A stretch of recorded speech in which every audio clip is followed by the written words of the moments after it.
Hello friends, எல்லோரும் எப்படி இருக்கீங்க? இன்றைக்கி நம்ம வீடியோவில் வெறும் 2 பொருளை வச்சு ஒரு டேஸ்டியான ஸ்வீட் ரெசிபி தான் நம்ம பார்க்க போகிறோம்.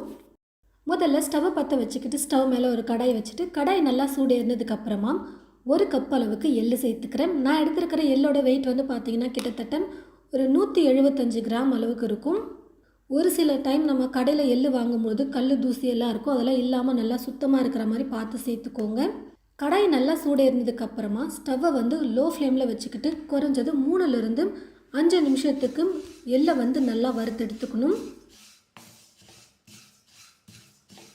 பாருங்கள் ஃப்ரெண்ட்ஸ், ஸ்டவ்வை லோ ஃப்ளேமில் வச்சுக்கிட்டே நான் வந்து 5 நிமிஷத்துக்கு எள்ளை நல்லா வறுத்தெடுத்துக்கிட்டேன்.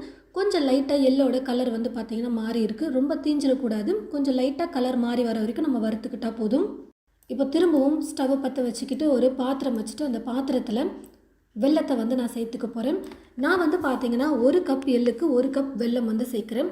ரொம்ப இனிப்பு வந்து அதிகமாக இருக்க வேண்டாம்னு நினச்சிங்கன்னா 1 கப் எள்ளுக்கு 3/4 கப் அளவுக்கு வெல்லம் வந்து சேர்த்துக்கோங்க. வெல்லம் கரையிறதுக்காக மட்டும் ஒரு 3 டீஸ்பூன் அளவுக்கு தண்ணி சேர்த்துக்கிறேன். பாருங்கள் ஃப்ரெண்ட்ஸ், வெல்லம் வந்து நல்லா கரைஞ்சி வந்துருச்சு. இப்போது ஒரு கடாய் எடுத்துக்கிட்டு இந்த கடாயில் இந்த வெள்ளை கரைசலை வடிகட்டி சேர்த்துக்கலாம். வெள்ளத்தில் தூசி கல்லெல்லாம் அதிகமாக இருக்கும் அப்படிங்கிறதுனால நம்ம கரைச்சிட்டு வடிகட்டி சேர்த்துக்கிறோம். வெள்ளை கரைசலை கடாயில் சேர்த்ததுக்கப்புறமா ஒரு பிளேட்டில் வந்து பார்த்திங்கன்னா தண்ணி எடுத்து ரெடியாக வச்சுக்கோங்க. பாகு வந்து செக் பண்ணுறதுக்கு ஒரு பக்கம் பாகு ரெடி ஆகிட்டே இருக்கட்டும். இன்னொரு பக்கம் வந்து பார்த்திங்கன்னா ஒரு பட்டர் ஷீட் எடுத்துக்கிட்டு அந்த பட்டர் ஷீட்டில் கொஞ்சமாக நெய் சேர்த்து நல்லா ஸ்ப்ரெட் பண்ணி விட்டுக்கிறேன். உங்ககிட்ட பட்டர் ஷீட் இல்லைன்னா பரவாயில்ல, நார்மலாக நம்ம வீட்டில் மைசூர் பாக்கெலாம் ரெடி பண்ணுற ட்ரே இருக்கும் பார்த்தீங்களா, அந்த ட்ரேயில் இல்லைனா ஒரு பிளேட்டில் கூட நீங்கள் நெய் இல்லைனா எண்ணெயை வந்து கொஞ்சம் தாராளமாக நிறைய தடவி ரெடி பண்ணி வச்சுக்கோங்க. கொஞ்சம் நேரம் குக் பண்ணதுக்கப்புறமா இந்த வெள்ளைப்பாகை வந்து ஒரு பிளேட்டில் தண்ணி எடுத்து வச்சுருக்கோம் பார்த்தீங்களா, அதில் போட்டு பார்க்கலாம். நமக்கு நல்லா கெட்டியாக கிறிஸ்பியான பதத்துக்கு வந்து பாகை வந்து கிடைக்கணும். பாகை தண்ணியில் போட்டு ஒரு 10 செகண்ட் விட்டு நீங்கள் எடுத்து பாருங்கள். இப்போ பார்த்தீங்கன்னா இன்னும் பாகு கெட்டியாக வரல, ரொம்ப இலக்கமான பதத்தில் தான் இருக்குது. திரும்ப கொஞ்சம் நேரம் குக் பண்ணிக்கலாம்.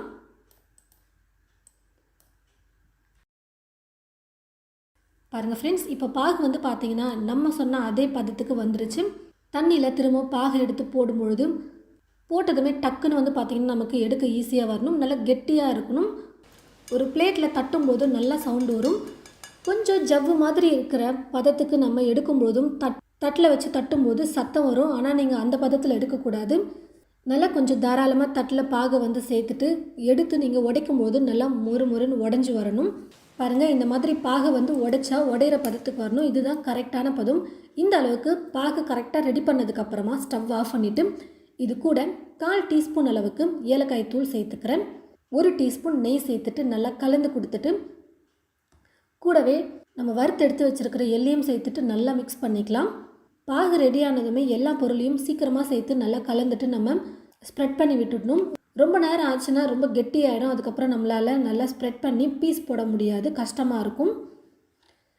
எல்லாத்தையும் மிக்ஸ் பண்ணதுக்கப்புறமா இந்த எள்ளை வந்து பார்த்திங்கன்னா ரெடி பண்ணி வச்சுருக்கிற பட்டர் ஷீட் மேலே போட்டு இந்த மாதிரி ஒரு சப்பாத்தி கட்டை எடுத்துக்கிட்டு அதில் நெய்யை நல்லா தடவிட்டு ஸ்ப்ரெட் பண்ணி விட்டுக்க போகிறேன்.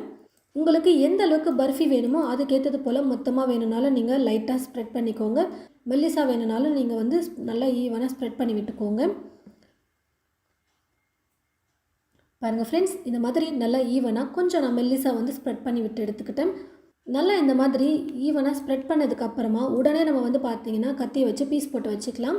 சூடு ஆறிடுச்சுன்னா நம்மளால் கட் பண்ண முடியாது, ரொம்ப கஷ்டமாக இருக்கும். இப்போவே பீஸ் போட்டு வச்சிட்டோம்னா சூடு ஆறினதுக்கப்புறமா எடுக்கிறதுக்கு ரொம்ப ஈஸியாக இருக்கும். உங்களுக்கு எந்த அளவுக்கு வேணுமோ பர்ஃபி அந்த சைஸுக்கு நீங்கள் வந்து கட் பண்ணி எடுத்துக்கோங்க. பாருங்கள் ஃப்ரெண்ட்ஸ், நான் வந்து சின்னதாக பீஸ் போட்டு எடுத்து வச்சுட்டேன். இப்போ அப்படியே சூடு ஆறட்டும். குறைஞ்சது 1 மணி நேரத்துலேருந்து 2 மணி நேரத்துக்கு நல்லா சூடு ஆறினதுக்கப்புறமா நம்ம எடுத்துக்கலாம். பாருங்கள் ஃப்ரெண்ட்ஸ், நான் வந்து 2 மணி நேரம் சூடு ஆற வச்சுட்டேன். நல்லா பர்ஃபி வந்து சூடு ஆறி வந்துருச்சு. இப்போது எடுக்கிறதுக்கு ரொம்பவே ஈஸியாக இருக்குது. பாருங்கள், நம்ம ஃபஸ்ட்டே கட் பண்ணி வச்சதுனால இப்போது உடச்சி எடுக்க ரொம்ப ஈஸியாக இருக்குது. பர்ஃபெக்டாக எள்ளு பர்ஃபி வந்து நம்ம ரெடி பண்ணிட்டோம். இந்த ரெசிப்பியில் ஒரே ஒரு டிப்ஸ் தான் வந்து பார்த்திங்கன்னா நம்ம கரெக்டாக ஃபாலோ பண்ணணும். அதாவது வெள்ளைப்பாகு வந்து கரெக்டாக எடுத்துட்டிங்கன்னா பர்ஃபி வந்து அவ்வளோ பர்ஃபெக்டாக வரும். கடையில் இனி வாங்கவே மாட்டோம், வீட்லேயே செஞ்சுக்கலாம்.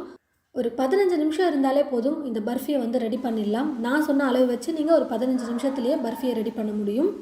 இது போல் எள்ளு பர்ஃபியை நீங்கள் உங்களோட வீட்டில் செஞ்சு பார்த்துட்டு எப்படி இருக்குன்னு சொல்லிட்டு மறக்காமல் கமெண்ட் பாக்ஸில் வந்து கமெண்ட் பண்ணுங்கள். இந்த வீடியோவை மற்றவங்களுக்கும் ஷேர் பண்ணுங்கள். தேங்க்யூ.